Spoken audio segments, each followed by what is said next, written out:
Olá, bem-vindos ao canal. Você está no Ventando, aquele que sempre vos traz a verdade de volta.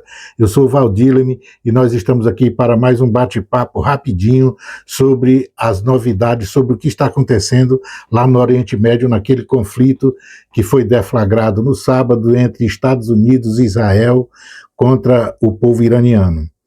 Bom, se você estiver vindo aqui pela primeira vez, você está convidado a fazer a sua inscrição, marcar a sinetinha para receber as novidades do canal e também fazer a visita a alguns vídeos já publicados, onde a gente já faz algumas análises sobre esses eventos que a gente vai conversar hoje.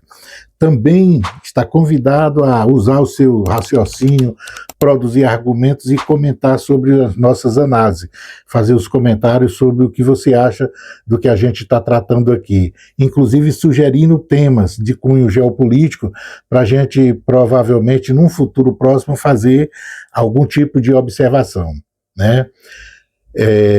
Além disso, pode distribuir para os amigos, adversários, colegas, conhecidos, amigos de aula, que serve para ajudar o canal e ajudar a gente também, beleza? Pois bem, eu gostaria de fazer um início neste prólogo, uma observação sobre o que eu, na minha última análise, minha última publicação, eu cheguei a comentar. Por um lapso de memória, eu tenho sofrido disso por conta dos meus problemas de saúde. Vez por outra eu sou esquecido de uma coisa e troco as palavras uma coisa pela outra. E na última avaliação que a gente fez, eu me referi à situação logística de Israel, à sustentação logística de que Israel depende para uma sobrevivência temporal na guerra. Eu cheguei a falar que essa tal suprimento logístico chegaria através do Mar Vermelho e fazendo inclusive alusão aos Houthis, né, aos lutadores da liberdade do Iêmen, sobre vamos dizer assim, esse cerceamento de utilização do Mar Vermelho com belonaves que se dirigem a Israel.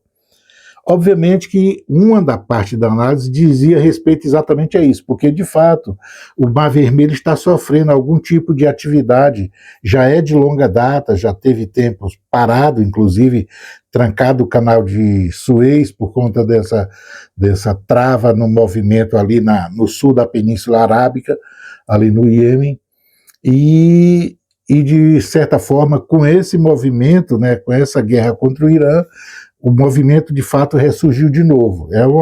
As travas que são colocadas no Mar Vermelho ali na altura do Nordeste, no chifre da África, né? Mas na realidade o maior suprimento, o suprimento de Israel se dá muito pelo lado oriental, o Mediterrâneo, né? No extremo oriente do Mar Mediterrâneo, ali nas redondezas da ilha de Chipre, beleza? Porque é o grande litoral de Israel, Mar Mediterrâneo, obviamente, ali ao sul do Líbano, né? Síria. E, pois bem, então feitos esses esclarecimentos, vamos ao que a gente pode tratar hoje. Nós estamos tratando basicamente de cunho geopolítico dessa situação do Oriente Médio, porque todas as outras coisas, todas as outras variáveis e relações do mundo, elas estão caminhando conduzida pelas prioridades que aquele movimento militar está produzindo ali na região do Oriente Médio, por importâncias mil, né? Nós sabemos a situação energética, as riquezas envolvidas, a situação de segurança de Israel, a situação do próprio Irã, os países do Golfo que têm as relações, o comércio do petróleo e gás atrapalhado com a situação ali do Estreito do Golfo de Omã, e nessa situação, Estreito de Hormuz no caso, e nesta situação, de certa forma, todas as discussões geopolíticas do mundo, elas são feitas, elas são trabalhadas, elas são vivenciadas, considerando aquela realidade de conflito agora, não é? Inclusive a situação da Europa, a situação da Ucrânia, a Europa Oriental. Pois bem, Mas, feitas essas considerações, o que a gente vai fazer é tentar picotar alguns estudos separados, alguns objetos separados sobre o que está ali. Hoje nós vamos tratar, eu escolhi basicamente uma coisa, porque vi a manifestação de algumas lideranças árabes ali da região da Península Arábica, os aliados ocidentais árabes, né, que se opõem, que participam das alianças judaica-americana, e que, de certa forma, a crise de confiança pintou com essa reação americana. Essa forma de reação americana, a provocação dessa guerra, sem nem ao menos ouvi-los, né, e expor todos eles à situação de segurança que estão vivendo agora, e principalmente a comprovação de que a promessa aliança, né, a prometida aliança de segurança feita pelo governo americano, estadunidense, de proteger esses reinos, emirados e tal, que está na região ali da Península Arábica, e que receberam bases americanas com promessas de que seriam seguros, né? Inclusive os grandes investimentos que são dirigidos para aquela região, tudo está em risco, tudo está vamos dizer assim, num breu, por conta da reação, é uma omissão e não uma ação que o governo americano, o governo dos Estados Unidos, né, se comportou ali naquela região. Por conta disso, nós vimos o Irã reagiu brutalmente contra todas as bases americanas ali na região da Península Arábica. O que tem no Oriente Médio, recebe soldado e armamento americano, estadunidense, de certa forma foi atingido por mísseis iranianos, né, no decorrer dessa guerra até agora. E isso provocou, nós vimos as situações de insegurança, né? Hotéis, refinarias, a base, aeroportos, tudo está virando alvo para os mísseis iranianos ali, para revidar a violência que sofreram com o ataque judaico estadunidense. Pois bem, essa manifestação me chamou a atenção, por quê? Porque vale lembrar, eu falei em outros estudos sobre qual era o comportamento dos árabes, né? Eu debitei a situação dos palestinos não ter até agora conquistado a sua pátria, em grande parte a participação ou omissão ou uma participação adversa dos árabes com relação ao sonho palestino. E isso, de certa forma, criou, vamos dizer, umas animosidades. Vamos relembrar aqui alguns eventos. Ora, no começo da década de 70, quando os árabes ainda participavam, Egito, Síria, Iraque, participavam da luta palestina pela construção de uma pátria, no começo da década de 70, nós vimos a situação do rei da Jordânia que expulsou os palestinos, os refugiados, no caso, Yasser Arafat, inclusive, que teve que deixar a Jordânia para terminar e ir para o Líbano, né? Aquele evento, inclusive com uma chacina, né? Houve inclusive um evento de chacina de palestinos lá nos campos de refugiados. Pois bem, esse foi um primeiro momento de traição. Um primeiro assim, né? O Arafat mesmo já dizia que na guerra de 48 o próprio Egito não se comportou adequadamente com o povo palestino, porque ele já lutava lá com as tropas egípcias na primeira guerra árabe-israelense. E aí nós tivemos a Jordânia. Tivemos, pouco tempo depois, o passo trágico que deu a Arábia Saudita ao fazer um acordo com os estadunidenses para garantir um suporte, através do petróleo, para a moeda estadunidense se tornar o que se tornou hoje a porta-voz da hegemonia americana em todo o mundo. Isso não só no mundo ocidental, mas no mundo oriental também. Foi outro passo. Além de ter feito um tratado, um acordo de defesa que permitiu com que ela ficasse sempre ali mitigando, né, favorizinho, tanto estadunidense quanto judeu. Essa foi outra coisa. Depois nós tivemos, em 1979, o Egito era a maior potência árabe, era o maior exército árabe. E no decorrer do comando de Anwar Sadat, e quando Menachem Begin era o primeiro-ministro de Israel, o presidente Jimmy Carter produziu com os dois o chamado Acordo de Camp David, que permitiu que os palestinos deixassem de contar com a força do Egito. Então houve um tratado de paz, onde Israel devolveu o Sinai, né, a península do Sinai, para o Egito, e ali angariou um pedaço de paz, no sentido de que não teria o Egito mais para confrontar nos momentos em que tivesse que expulsar palestino, oprimir palestino, e etc. E assim foi. Então, o acordo do Egito, o Egito cumpriu, desde Yasser Arafat, 1979.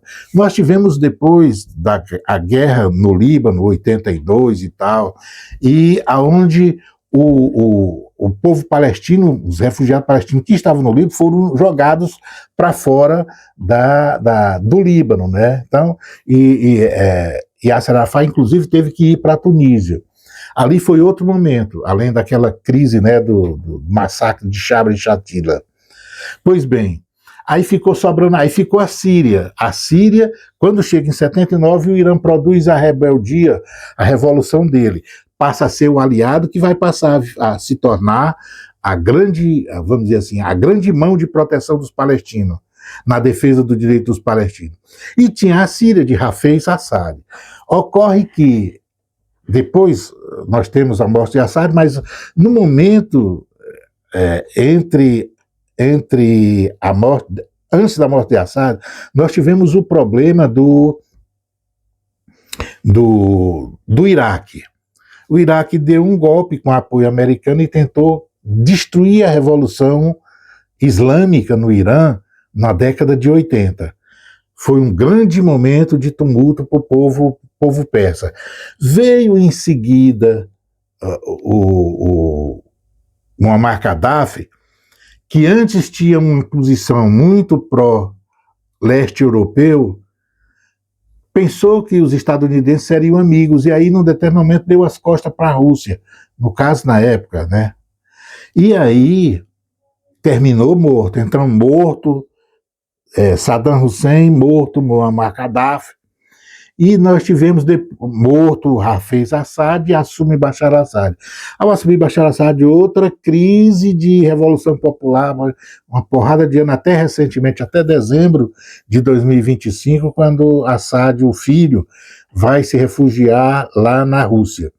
E aí, todos esses eventos, depois da Revolução de 79, o Irã passou a ser o grande bastião, porque surgiram aí os movimentos, né, xiitas, no caso Hezbollah no Líbano, depois da Guerra Civil, e tivemos depois um movimento até construído com apoio do próprio Israel para combater Yasser Arafat dentro da faixa de Gaza, que foi o Hamas.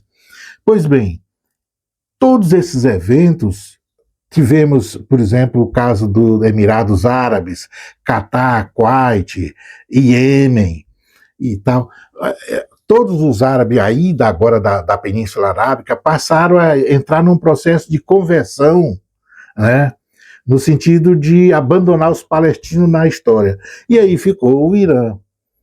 Quando esses países como a Arábia Saudita já bem antes, por conta de um acordo de defesa, mas depois Iraque se perdeu, porque os americanos destruíram. A Líbia, os americanos destruíram. A Síria, os americanos destruíram. Ficou o Catar, ali a região, os Emirados, Dubai e tal, e Omã, para receber o chamado fluxo do capital dos grandes ricos, dos novos ricos do mundo, e criar vamos dizer assim, uma mensagem, uma perspectiva de segurança, bem de frente ao Irã, ali na região do Golfo, né? Dois litoral, bem em frente um ao outro. E aí passaram a vender segurança para o mundo com os acordos que fizeram com os Estados Unidos. E pensaram que estariam protegidos e que nunca virariam vítimas. Ocorre que, com essa guerra, porque eu falei de tudo isso para chegar agora no que é importante e o que eu tenho observado e que tenho visto poucos analistas chamar a atenção, que é o quê? Ora, toda aquela região ali, eu falo da Península Arábica hoje, né, onde estão assentadas as bases americanas, elas se construíram uma pseudo-segurança fundada nessa expectativa de que a base americana estava ali era a segurança, e nós vimos agora que não tem nada disso. E eles também, e é justamente por causa disso que as lideranças árabes começaram a ficar preocupadas, porque agora tem que pensar, mesmo quando acabar esse conflito com o Irã, eles vão ter que sentar e pensar como vão resolver o problema. Porque já está claro que não tem segurança alguma. Está claro que os investimentos que foram para lá com esse discurso da segurança, ao saber que não tem segurança, esses investimentos vão migrar de lá, vão sair. Então, é uma riqueza que virou pó. A outra coisa é que a maneira como o Irã está reagindo às minorias oprimidas dentro desses países árabes, de maioria sunita no caso, mas até os sunitas já estão ficando com o pé atrás, com a possibilidade de derrubar os seus próprios governos. É isso que agora preocupa. Por quê? Porque, por exemplo, família saudita, lá na Arábia Saudita, né? Os Bin Salman, a região o Kuwait, Emirados Árabes, Bahrein. O Iêmen já foi, né, num processo que está lá vivendo um conflito de guerra civil com os Houthis. Então, essa coisa pode se espalhar ali pela Península Arábica e sair derrubando essas monarquias e esses emirados todos. É um risco que tem. Ou seja, o que Israel e os estadunidenses buscaram no Irã, eles podem deixar na Península Arábica para os aliados deles. Percebeu o tiro no pé que foi dado? Portanto, foi uma grande idiotice essa aventura militar, né? Foi uma grande idiotice. Entraram na sinuca de bico. Agora, os árabes, esse nosso bate-papo, é só para dizer, olha, eles já estão preocupados, porque as expectativas agora, primeira coisa, as bases nos territórios deles não dá segurança alguma. Portanto, o resultado quando acabar essa guerra provavelmente vai ser solicitar a retirada dessas bases americanas de dentro do território, ou seja, abandonar a Península Arábica. Ao fazer isso, Israel, que pretendia decapitar um governo iraniano, como ele vinha fazendo e com a pretensão era derrubar, ele criou toda essa confusão para derrubar um governo iraniano, está correndo risco de não derrubar, porque não vai derrubar, o sistema político iraniano está muito bem assentado, e ao invés disso, ele vai simplesmente contribuir para a derrubada ou para a desestrutura de segurança do cordão, do cinturão de segurança que foi colocado na Península Arábica em torno dele, que todos eram árabes traidores do povo árabe, todos. E o povo sabe disso, e o povo tem essa ideia. Então, essa resistência heróica do Irã está começando a provocar no seio desse povo que quando vê as bombas do Irã caindo no Bahrein, caindo no Emirados Árabes, eles estão sabendo que as bombas não é para os Emirados, né? Não é para os árabes que moram ali. As bombas é para o poder ocidental que domina o país deles, não é?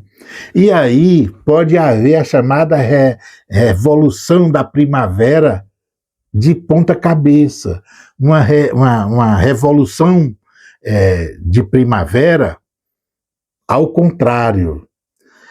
A chamada guerra híbrida que os americanos têm experiência de exportar para o mundo todo, eles receber para eles próprios. Entendeu? Então, o veneno que empurraram para o Gaddafi pode acontecer para a Península Arábica inteira, inclusive para a Arábia Saudita. Por isso que os árabes ali não estão sabendo como fazer. Eles estão vendo os mísseis cair nos territórios deles, nos hotéis, aeroportos, e não pode disparar um míssil contra o Irã porque tem medo de como é que o povo vai encarar isso. O seu próprio povo, como é que vai encarar a reação deles contra o Irã que está lutando pela sua própria soberania. E os árabes, mesmo não sendo persas, como é o caso do Irã, eles são irmãs de fé, por exemplo, no caso dos xiitas, mas é o Islã que está em jogo ali. Quando eles olham para o iraniano, que não é árabe, mas é persa, mas é da religião deles, estão vendo um irmão que está sendo detonado. A história de ter matado a liderança religiosa dos xiitas foi um grande, vamos dizer, foi uma grande lambança feita pelo judeu e pelo estadunidense. Esse é o drama. Então, olha só, a partir dessas notícias de que as lideranças árabes ali na península já estão pondo em dúvida, já sabem de fato, passaram pela experiência de que segurança não há com as bases americanas. Mas agora precisam, quando acabar esse movimento, se não ficar muito pior, o que fazer? Mandar embora as tropas americanas e qual é a perspectiva que o povo nesses países tem, os árabes, nesses lugares aí, de reagir aos seus governos, derrubarem as suas monarquias, os seus emirados. Beleza? Então, estudando fato, vamos aí. Fiquem com o W Prebo, se inscrevam, se comentem e escutem um pouquinho do W Prebo aí na vida. Beleza? Abraço.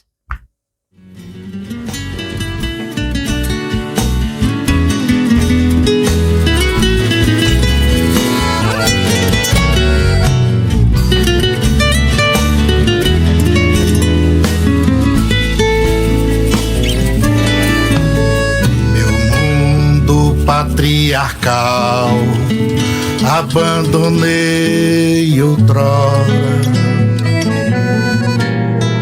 Por isto, ao invés de amor, amora. Por isto, ao invés de amor, amora. Por isto, ao invés de amor,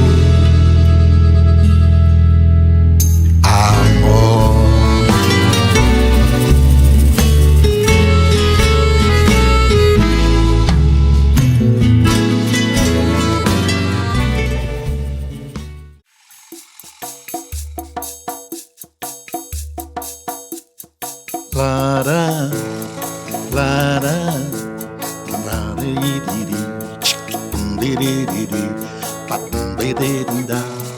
lara,